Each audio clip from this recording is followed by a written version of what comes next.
Digo contra os dois deputados. São 8 minutos. Sim, é 3, 2,5, 2,5. 3, deputado Eduardo Bolsonaro. 2,5, deputado Éder Mauro. E 2,5, deputado Gilvan. Perfeito. Por gentileza.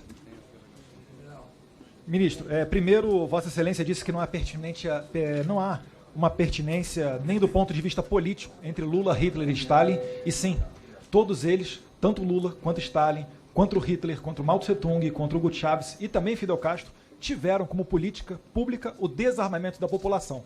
E não, coincidentemente, a mesma população que acaba sendo morta por armas, mas não, obviamente, as armas legais. Então, o deputado Paulo Bilinski, ele tem razão, e Vossa Excelência falou que é necessário alterar a Constituição se nós quisermos dar uma maior flexibilidade às leis quando se fala no tocante às armas de fogo. Gostaria de lembrar também a Vossa Excelência, que é conhecedor do direito, o juiz que ainda nos anos 90, ou seja, sobre a égide da Constituição de 1988, para você comprar uma pistola ou um revólver numa loja mesbla, você apenas apresentava a sua carteira de identidade.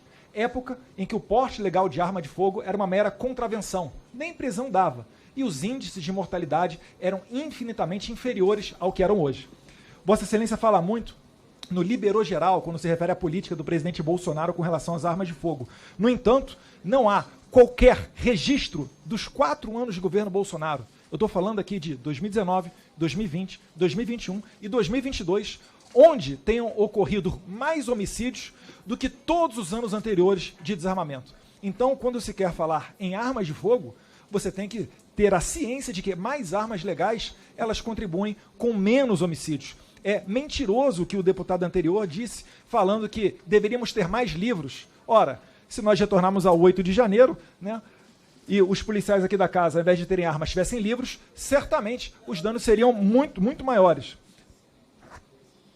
Presidente, eu queria também aqui falar um pouquinho com relação ao 8 de janeiro, né, ao ministro da Justiça.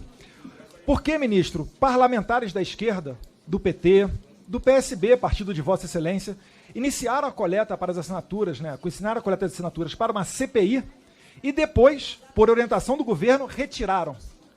Por que, ministro, a esquerda e o governo não quer uma investigação profunda sobre esses atos, já que eles são tão danosos? E ainda mais, por que, ministro, foi decretado o sigilo das imagens do Planalto? O que elas teriam para revelar essas imagens, ministro, que elas não podem vir a público? Por mais que o consórcio, aquela velha imprensa, não fosse mostrar, certamente a internet, enquanto ainda não for regulamentada ou controlada, mostraria essas imagens. E, aliás, está se tornando praxe. Vide, né, presidente, que aqui, antes de iniciarmos essa sessão, foi feita uma questão de ordem pelo líder do governo para impedir a exibição de vídeos nessa audiência, que certamente enriqueceriam. Então, o discurso realmente não convém tanto com a prática. As perguntas que eu queria fazer a Vossa Excelência. Geral de armas nesse país. Legais. As armas ilegais, o senhor, Vossa Excelência sabe, está na mão dos bandidos.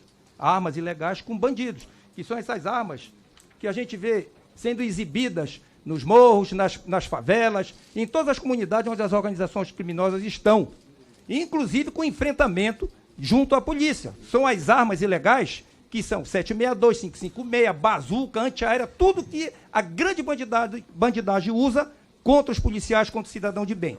As armas legais, senhor ministro, são aquelas que estão na mão do cidadão de bem. São aquelas exatamente, o cidadão de bem que vai na Polícia Federal, requisita, apresenta as certidões necessárias, inclusive com psicotécnico, todos os parâmetros que são exigidos pela lei. E ele simplesmente usa essa arma para a sua defesa. E mais, através dos CACs, junto com as armas que são conseguidas para aqueles que praticam tiro esportivo e outros tipos de prática, que também pode ser usado para a sua defesa.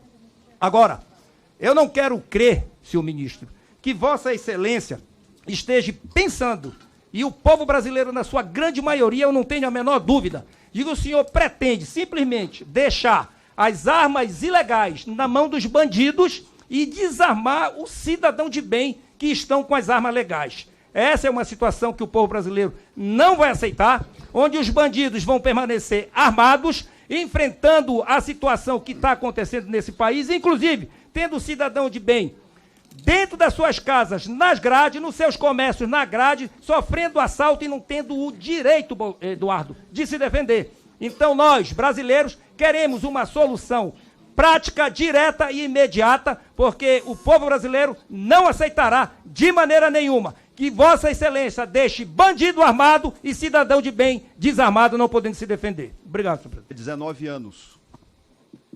Passei pela divisão de repressão entorpecentes e diversos locais onde o narcotráfico dominava. Me incomoda muito o senhor usar a Polícia Federal como se a Polícia Federal tivesse começado a trabalhar agora. A Polícia Federal vai existir. O senhor não é dono da Polícia Federal. A Polícia Federal vai existir com ou sua existência. Polícia Federal espera apreender volume recorde de cocaína este ano, 2022. Presidente Jair Bolsonaro. Polícia Federal bate recorde de apreensões de drogas, 2021. Presidente Jair Bolsonaro. Número de presos por pornografia infantil cresce 72% no Brasil em 2022. Presidente Jair Bolsonaro. Polícia Federal bate recorde em apreensão de ativos financeiros, 2021. Presidente Jair Bolsonaro. E aqui eu passaria a tarde inteira falando do que a Polícia Federal faz, fez e sempre fará. Não usem a Polícia Federal como se ela dependesse do ministro da Justiça. Lá existem homens e mulheres honradas que irão trabalhar, que irão enfrentar a criminalidade. O senhor disse aí, na verdade, mais uma acusação. Abre aspas. Quem diz enfrentar o crime, mas na verdade é sócio dele. A minha pergunta é essa. O senhor se referiu a quem? Ao presidente Jair Bolsonaro? Porque o presidente Jair Bolsonaro não sobe numa comunidade dominada por uma facção criminosa. Nenhum secretário de segurança pública do nosso país sobe uma comunidade. Nós estamos falando aqui, não é de uma comunidade porque as pessoas são pobres. Numa comunidade dominada pelo Comando Vermelho. O presidente Jair Bolsonaro não sobe numa comunidade, a não ser que ele tome tiro ou suba trocando tiro.